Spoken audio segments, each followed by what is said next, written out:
নমস্কার, আমি অ্যাস্ট্রোলজার আচার্য শ্রীদুলাল। দীর্ঘ কয়েক বছর ধরে আমার অনুষ্ঠান আপনারা এই চ্যানেলে দেখছেন। আমি আপনাদের ভাই, আপনাদের বন্ধু, আপনাদের দাদা এবং সর্বোপরি আমি একজন আপনাদের লাইফ ডিজাইনার। জীবনটা আমি ডিজাইন করি। আমি একজন জ্যোতিষী এবং একজন তান্ত্রিক। জীবনটা গঠন করতে হয়, জীবনটা সঠিকভাবে পরিকল্পনা নিয়ে এগোতে হয়। কিন্তু কখনো কখনো আমরা সেই পরিকল্পনাটা সঠিকভাবে করতে পারি না। সঠিকভাবে না করতে পারার কারণে পরবর্তীতে আমাদের দুঃখ, কষ্ট, হতাশা, বেদনা এগুলো আমাদেরকে আষ্টে পিষ্টে একদম ঘিরে ধরে রাখে, যেখান থেকে আমরা সহজে বেরোতে পারি না। এবং আমি জানি আমার বহু দর্শক বন্ধু আছেন যারা আমার এই অনুষ্ঠান দেখেন এবং এই যে সমস্যাগুলো থেকে কি করে বেরোতে হবে সে বিষয়ে একটা স্বচ্ছ ধারণা পেতে চান। আর সেই সমস্ত দর্শক বন্ধুদের মধ্যে অনেকেই আছেন আমার থেকে বয়োজ্যেষ্ঠ। সেই সমস্ত বয়োজ্যেষ্ঠ মানুষদেরকে আমার প্রণাম এবং আমার সমবয়স্ক বন্ধু বান্ধব, দাদা ভাই যারা এই অনুষ্ঠান দেখছেন তাদেরকে অনেক অনেক শুভেচ্ছা। আজকে যে বিষয়টি নিয়ে আলোচনা করতে চাইছি সেটা হলো মাতৃত্বের সুখ। মা ডাক শোনা। এমন কোনো মহিলা নয়, এমন কোনো মহিলা নেই বা নারী নেই যে মহিলাটি বা যে নারীটি মা ডাক শুনতে পছন্দ করে না। প্রত্যেকটা নারীর মধ্যে একটা মাতৃত্বের বিষয় থাকে। প্রত্যেকটা নারীর মধ্যে মাতৃ সুখের একটা বিষয় থাকে। কিন্তু আমি অকপটে বলছি, আমি এমন বেশ কিছু ক্লায়েন্ট পেয়েছি আমার এই প্রায় 12 বছরের জ্যোতিষ চর্চায়। আমার সেই সমস্ত বোনগুলির বা বোনটির বা দিদির যাদের বিবাহ হয়তো 6 বছর, 8 বছর, 10 বছর পর্যন্ত হয়েছে,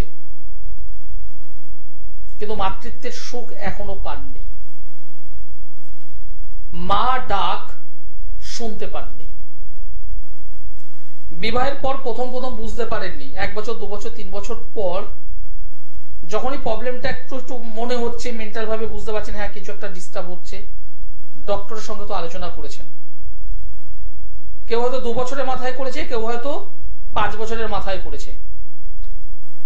কোনো কোনো বোন বা দিদি তারা হয়তো আরো লেট করে করেছে।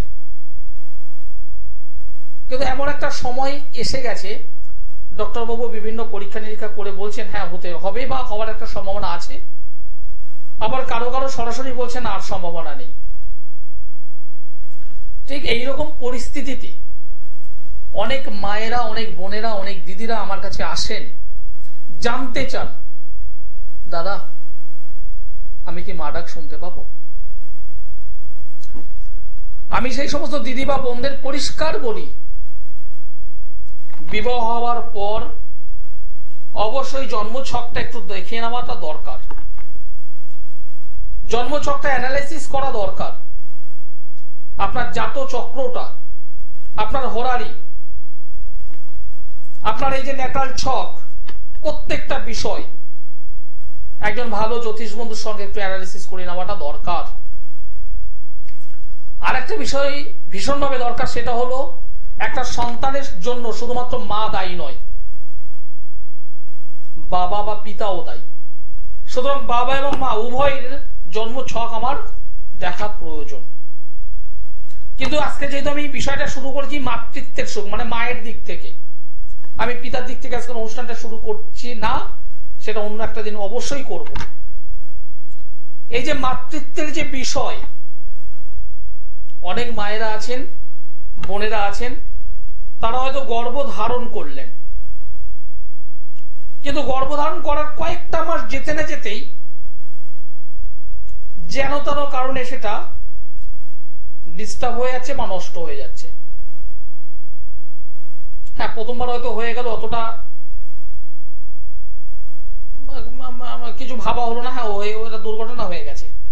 সেকেন্ড টাইম আবার হয়তো হয়ে গেল, থার্ড টাইম যখনই হচ্ছে সঙ্গে সঙ্গে কিন্তু মাথার মধ্যে একটা কিন্তু বিষয়, কেন হয় এরকম, আর হলে বা আপনারা কি করবেন? প্রথমবার যখনই সন্তান কোনো কারণে ডিস্টার্ব হয়ে গেল, আমি পরিষ্কার বলছি, আমার সেই সমস্ত গার্জেনদের কাছে আমার অনুরোধ, আমার সেই সমস্ত পিতামাতার প্রতি আমার অনুরোধ, আমার কাছে আসতে হবে না। একজন সঠিক জ্যোতিষ বন্ধু, একজন সঠিক তান্ত্রিক বন্ধুর অবশ্যই হেল্প নিন। ডক্টর বাবুর হেল্প তো অবশ্যই প্রয়োজন আছে, কিন্তু পাশাপাশি একজন অ্যাস্ট্রোলজার বা তান্ত্রিক বন্ধুর আপনার হেল্পের দরকার আছে। কথাগুলো বলছি কারণ একটা জন্ম ছক আপনাকে জানিয়েই দেবে আপনি মা ডাক শুনতে পাবেন, হ্যাঁ অথবা না। যদি পান কোন টাইমের মধ্যে পাবেন, যদি না পান কি করণীয় আছে, সমস্ত বিষয় আছে ছোট্ট ছোট পাঠে আলোচনা করব। নমস্কার। হ্যালো হ্যালো, আপনি শুনতে পাচ্ছেন? লাইনটা ভীষণভাবে ডিস্টার্ব, লাইনটা ভীষণভাবে ডিস্টার্ব। আপনি কোথা থেকে বলছেন? লাইনটা ভীষণভাবে ডিস্টার্ব হলো, তাই আমি লাইনটা ডিসকানেক্ট করলাম। যে সমস্ত দর্শক বন্ধু এই মুহূর্তে আমার সঙ্গে কথা বলতে চাইছেন, অবশ্যই যেহেতু লাইভ অনুষ্ঠানে আমি আছি আপনাদের সঙ্গে সরাসরি কথা বলবার জন্য, যারা যোগাযোগ করতে চাইছেন তারা অবশ্যই যোগাযোগ করতে পারেন। কিছু একটা ডিস্টার্ব হয়তো হচ্ছে লাইনটা, যাই হোক সে দেখা যাবে। যে বিষয়টি নিয়ে আজকে আলোচনা আমি করতে চাইছি,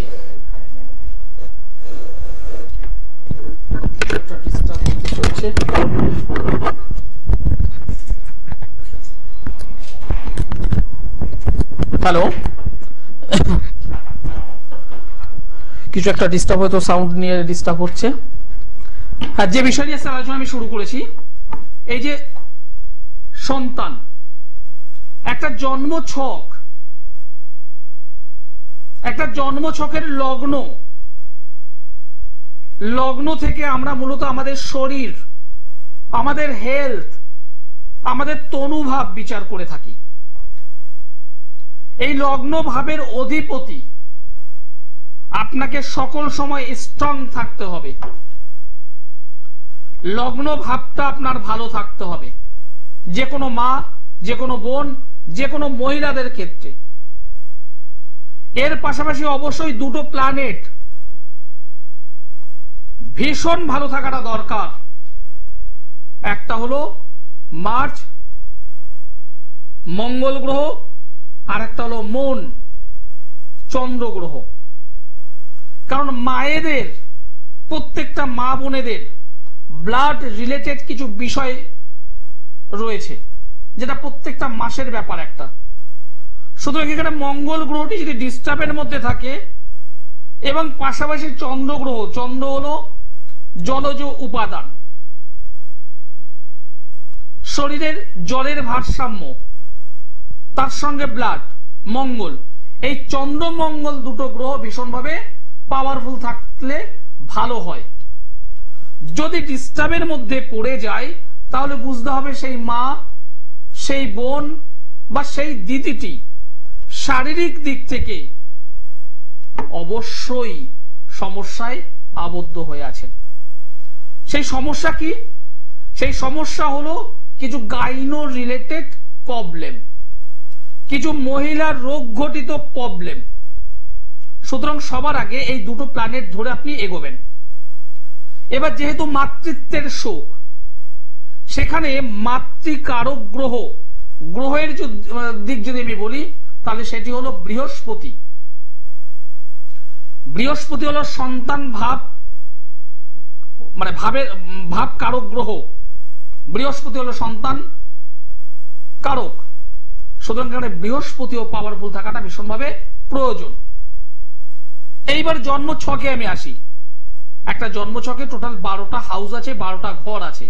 সেই 12টা ঘরের মধ্যে 5 নম্বর ঘরটা হলো সন্তান ঘর, চাইল্ড হাউস। 5ম ঘর হলো সন্তান ঘর। এই যে 5 নম্বর যে ঘরটি, এটা যেমন আমাকে লগ্ন থেকে দেখতে হবে, একই রকম ভাবে রাশি থেকে আমায় দেখতে হবে। আর একটু আগেই যেটা বললাম যে বৃহস্পতি সন্তান কারক গ্রহ, সুতরাং বৃহস্পতি থেকেও আমাকে 5ম ভাবটি দেখতে হবে।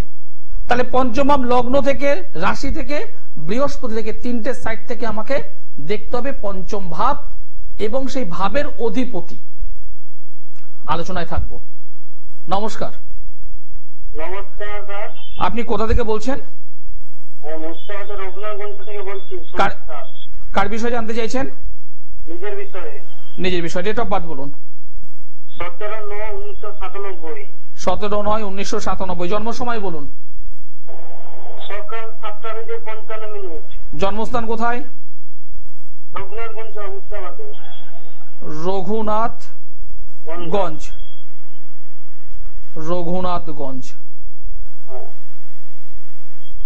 আপনি যে ডেট অফ বার্থ আমাকে বললেন, সেই ডেট অফ বার্থ অনুযায়ী আপনার জন্মবার হলো বুধবার। হ্যাঁ, বুধবার। মীন রাশি, তুলা লগ্ন, উত্তর ভাদ্রপদ নক্ষত্র এবং নরগণ। বর্তমানে মহাদশা চলছে বুধ গ্রহের, রাহু গ্রহের অন্তর্দশা চলছে। এই যে জন্ম কুণ্ডলীটা আমি পেলাম, তাতে যেটা দেখতে পাচ্ছি, লগ্নে মঙ্গল মাঙ্গলিক যোগে আবদ্ধ হয়ে আছে, দ্বাদশে রবি, একাদশ অধিপতি দ্বাদশে অবস্থান করে আছে। আরো বেশ কয়েকটা জায়গা আছে, সেটা আমি আর ফোকাস করলাম না। আলটিমেট যে জায়গাটা তৈরি হচ্ছে কর্মের জায়গায় দাঁড়িয়ে, কর্ম, কাজবাজ। সেই তো, কর্মের অবস্থানটা পুরো খারাপ। তাহলে আমার মুখের কথা আপনি টেনে নিলেন। হ্যাঁ, অবশ্যই। আপনার কর্মের জায়গাটা খারাপ, কাজবাজ করছেন সেইভাবে কিন্তু এগোতে পারছেন না। হওয়া কাজ হচ্ছে না, টাকা ঠিক মতো পাচ্ছেন না, যেটুকু পাচ্ছেন খরচ হয়ে যাচ্ছে, আয়ের থেকে ব্যয় বেশি। আমি যে কথাগুলো বললাম মিলে গেল? কি কাজবাজ করেন? কি কাজবাজ করছেন আপনি? আমি এখন হোটেলে আছি। হোটেলে আছেন। আপনি যেখানেই থাকুন না কেন, সেখানে একটা নির্দিষ্ট স্যালারি 10,000, 12,000, 15,000 টাকা এরকম একটা স্যালারি আছে, তাই না? সেটা কি হঠাৎ করে বাড়বে? বাড়বে না, কিন্তু আপনার ইনকামটা বৃদ্ধি করতে হবে, বাড়াতে হবে, তাই না? তাই তো নাকি? যদি বাড়াতে চান, যদি অর্থনৈতিক জায়গা থেকে ডেভেলপমেন্ট যদি চান, অবশ্যই হবে। এই জন্মছকে দুটো জায়গা ডিস্টার্ব পেয়েছি আমি, দুটো জায়গায়। এই দুটো জায়গাকে ঠিক করতে হবে, এই দুটো জায়গাটাকে একটু মেরামত করতে হবে, আপনি উঠে দাঁড়াবেন। এই জন্মছকে অনেকগুলো প্রবলেম রয়েছে। আমি প্রথমেই বললাম কর্মের জায়গা ডিস্টার্ব, হওয়া কাজ ঠিকঠাক ভাবে হচ্ছে না, যেভাবে পরিশ্রম করছেন সেইভাবে টাকা পাচ্ছেন না, যেভাবে পরিশ্রম করছেন সেই রকম অর্থ নেই, স্যালারি নেই। জীবনে আরো ভালো কিছু ইনকাম করতে হবে ভাই, তোমাকে করতে হবে। তোমার এই জন্ম ছক বলছে তুমি পারবে, তোমার দ্বারা সম্ভব, তুমিই পারবে। কিন্তু জন্মছকে যেহেতু মাঙ্গলিক যোগ তৈরি হয়ে আছে, এটাকে তুমি সংশোধন করো। একাদশ অধিপতি, একাদশ মানে প্রাপ্তি স্থান যে দিয়ে থাকে, সেই প্রাপ্তি স্থানের অধিপতি হলো রবি, যে মানুষকে প্রতিষ্ঠা দেয়, যে মানুষকে যশ দেয়, যে মানুষকে সম্মান দেয়, যে মানুষকে খ্যাতি দেয়, যে মানুষকে খুব সুন্দরভাবে অগ্রগতি করতে সাহায্য করে। সান, রবি, সেই রবি গ্রহটি দ্বাদশে বসে আছে। ব্যয় স্থানে বসে আছে, অর্থাৎ সমস্ত দিক থেকে, সমস্ত ক্ষেত্র থেকে তুমি কিন্তু পিছিয়ে আছো। কিন্তু এভাবে তো থাকলে হবে না, তোমাকে এগোতে হবে। আর এগোনো যদি মনে করো আমাকে এগোতে হবে, তাহলে নিচের যে একটা নম্বর আছে দেখো, শেষে 832, ওই নম্বরটাতে যোগাযোগ করো। একদম পরিষ্কার বলছি, ওই নম্বরটাতে যোগাযোগ করো। আমি অ্যাস্ট্রোলজার আচার্য সিদুলাল। অনেক মানুষ আছেন আমার সঙ্গে যোগাযোগ করতে চান, যারা দূরবর্তী অঞ্চল থেকে আমার এই অনুষ্ঠান দেখছেন, ভাবছেন কি করে যোগাযোগ করব, তারা অবশ্যই শেষে যে নম্বরটি আছে 832, নম্বরটা আমি পুরোটাই বলছি, 8961474832, শেষে 832, ওই নম্বরটিতে ফোন করুন। আর যারা সরাসরি আমার সঙ্গে সাক্ষাৎ করতে চাইছেন, তারা দমদমে পাবেন সোমবারে, মঙ্গলবার ব্যারাকপুর, বুধবারে গড়িয়াহাট, বৃহস্পতিবারে হাওড়া ময়দান, মাসের 2 শুক্রবার মেচেদাই, 2 শনিবার বর্ধমান, অপর 2 শনিবার শেওড়াফুলি, মাসের 2 রবিবার কৃষ্ণনগর। আপনাদের দাদা, আপনাদের ভাই সকল সময় আপনাদের পাশে আছে। আমি এগিয়ে যাচ্ছি, আপনাদেরকে একটু এগিয়ে আসতে হবে। সমস্যাটাকে পুষে রাখলে হবে না, গ্রহগত প্রতিকারের দরকার। যে বিষয়ের মধ্যে আজকে আছি, মাতৃত্বের সুখ। আমি নিজে দেখেছি, এই যে পঞ্চম ভাবের অধিপতি, সেই অধিপতিগুলো যদি শত্রু হাউসে গিয়ে যদি বসে থাকে, সেই অধিপতি গ্রহগুলো যদি বিচ্ছেদকারী গ্রহের সঙ্গে যদি অবস্থান করে থাকে, বিচ্ছেদকারী গ্রহ কারা? রবি, মঙ্গল, শনি, রাহু, কেতু। রবি, মঙ্গল, শনি, রাহু, কেতু, এই গ্রহের সঙ্গে যদি সম্পর্কিত হয়ে থাকে অশুভ অবস্থায়, তাহলে জানবেন আপনার সন্তান প্রাপ্তিতে বাধা আসবে।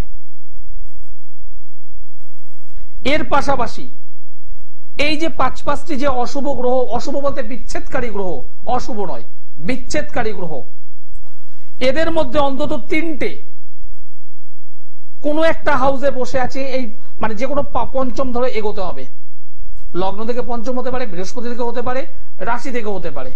3টি গ্রহের মধ্যে অন্তত 2টো মারাত্মকভাবে অশুভ হয়ে যদি ওই পঞ্চম ভাবে যদি অবস্থান করে থাকে, তাহলে বুঝতে হবে সন্তান ধারণ করলেও সেই সন্তান থাকবে না। হ্যাঁ, একদম পরিষ্কার বুঝি থাকবে না, সন্তান প্রাপ্তিতে বাধা আসবে। যদি দেখা যায়, এরকম অনেকগুলো সূত্র আছে, যদি দেখা যায় পঞ্চম স্থানে অশুভ কেতু এবং শনি বসে আছে, জানবেন সন্তান গর্ভে আসবে কিন্তু ডিস্টার্ব হবে। এগুলো হলো সন্তানের ক্ষেত্র।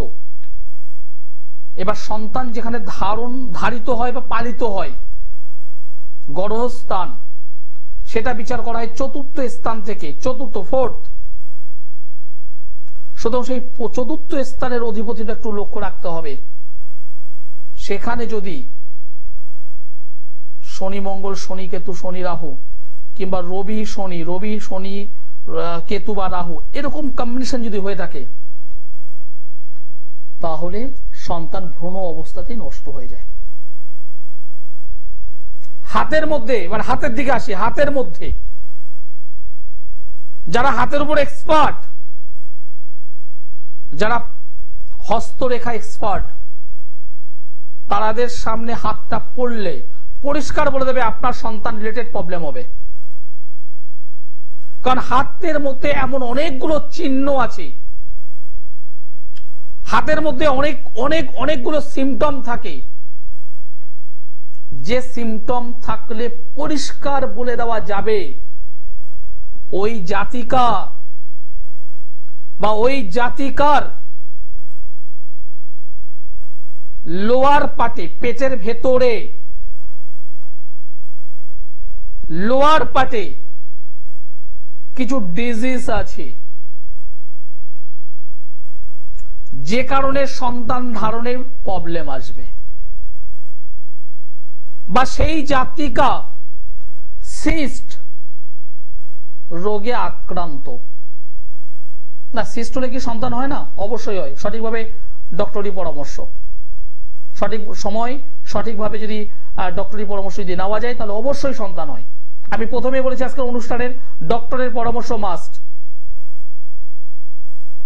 পাশাপাশি একজন ভালো জ্যোতিষ বন্ধু, তান্ত্রিক বন্ধু। এই সিস্টের জায়গা থেকে যদি সেই প্রবলেমটা দীর্ঘদিন অ্যারাইজ হয়ে থাকে তাহলে বুঝতে হবে আপনার সন্তান ধারণে কিন্তু প্রবলেম আসবে, বা সন্তান রিলেটেড কিছু প্রবলেম আসবেই। কি করবেন? কি করবেন? দেখুন, আধ্যাত্মিকতার একটা সাইড আছে, অবশ্যই একটা সাইড আছে। আধ্যাত্মিকতার সাইড না থাকলে আমরা কেউই অদৃশ্য ভগবানকে কেউ প্রকাশ্যে ডাকি, কেউ অন্তরে ডাকি। আবার অনেক মানুষ আছেন যারা হয়তো বিশ্বাস করে না, নাস্তিক, চূড়ান্ত নাস্তিক, কিন্তু জীবনের প্রবাহ পথে, জীবনের গতিপথে এমন একটা সময় হোঁচট খেলেন, এমন একটা সময় এমন একটা মানসিক আঘাত পেলেন বা কিছু একটা বললেন, তখন বাধ্য হয়ে তিনি কিন্তু সেই ঈশ্বরের প্রতি মাথাটা একটু ঝোকান বা অন্তর থেকে ঈশ্বরকে একটু ডাকেন, যেটা তো প্রকাশ্যে নয়। অর্থাৎ এই অদৃশ্য শক্তিমান পরম ঈশ্বরের একটা ক্ষমতা, একটা শক্তি অবশ্যই আমি স্বীকার করি, আমরা অনেক মানুষ হচ্ছে স্বীকার করি। যাদের সন্তান ধারণে এরকম ডিস্টার্ব আছে অবশ্যই ডক্টর একটু দেখে নেবেন, ডক্টরের জায়গাটা অবশ্যই দেখাটা প্রয়োজন। এবার যেখানে একদম টোটাল নেগেটিভ হবে না, একদম ডক্টর বলে দিয়েছে, একবার দেখে নেবেন জ্যোতিষ মতে কি বলছে, এবং দেখানোর পাশাপাশি অবশ্যই একদম পরিষ্কার বলছি, অবশ্যই মা ষষ্ঠী দেবীর একটা কবচ করবেন। মা ষষ্ঠী দেবী যদি একটা কবচ যদি করতে পারেন, আমি আপনাকে পরিষ্কার বলছি যে সন্তান হবেই আমি এটা বলবো না, কিন্তু মায়ের ইচ্ছায় দীর্ঘ 10 বছর 12 বছর পরেও কিন্তু মাতৃত্বের শোক বা মা ডাক শুনেছে, এরকম হয়েছে। এটা আমার কাজ নয়, এটা আমার কাজ নয়। এবং পাশাপাশি এই যে জন্মছক, সেখানে যে পঞ্চম ভাবে যেগুলো বললাম, বৃহস্পতি যেটা বললাম, সেই জায়গাটা গ্রহগত দিক থেকে একটু প্রতিকার দরকার। হবেই আমি এটা বলবো না, কারণ কিছু কিছু জায়গা আছে, কিন্তু আপনি যদি অ্যাডভান্স আগে থেকে সঠিকভাবে প্রতিকার যদি করতে পারেন তাহলে অবশ্যই রেজাল্ট পাবেন। এবার আজকে একটা টোটকায় আসবো। যে সমস্ত দর্শক মধ্যে আজকে আমার অনুষ্ঠান দেখছেন তাদের বলবো, সামনেই কৌশিকী অমাবস্যা আছে। এই কৌশিকী অমাবস্যায় যে সমস্ত মানুষদের কোনো কর্ম বাধাপ্রাপ্ত হয়ে আছে, হচ্ছে না, হাজার চেষ্টা করছেন আটকে যাচ্ছে, সেই বাধাপ্রাপ্ত কর্মটিকে ওপেন করা যায়। এক মনে কাজ করবেন। সেটা কি করবেন? একটা নারিকেল নেবেন, নারিকেলের উপরে দেখবেন 3টে চোখ টাইপের আছে, একটা চোখকে ভালো করে মানে ফুটো করে নেবেন, নিয়ে টোটাল জলটা বার করে করবেন কি, সে নারকেলের মধ্যে বাজার থেকে চিনি নিয়ে আসবেন, চিনি, সেই চিনিটা ওর মধ্যে ভর্তি করবেন, একদম পুরো মানে ফুল ভর্তি করবেন। তারপর একটু আটা মেখে ভালো করে মুখটা ঢেকে দেবেন। লাল শালু কাপড় নেবেন, দশকর্মার দোকান থেকে লাল শালু কাপড় নেবেন, ভালো করে বাঁধবেন। করবেন কবে? কৌশিক অমাবস্যার আগের দিন, অর্থাৎ চতুর্দশী রাতে, অথবা ওই অমাবস্যা রাতে, দুদিনে করতে পারেন। করবেন একটু মিডিল নাইটে, মধ্যরাতের দিকে করবেন। দশকর্মার দোকান থেকে একটা শালু কাপড় নিয়ে এসে এক মনে যে কোনো একটা সমস্যা মনে মনে ভেবে শালু কাপড়ের মধ্যে ভালো করে গিট মারুন।